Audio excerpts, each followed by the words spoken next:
দীঘা যাব আর দীঘায় গিয়ে জগন্নাথ মন্দির দর্শন করব না তা কখনো হয়?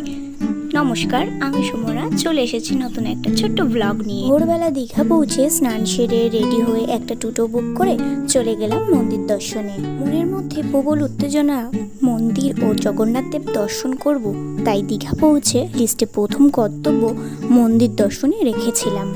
তাই মন্দিরের কাছে পৌঁছে উত্তেজনা দ্বিগুণ হয়ে গেল।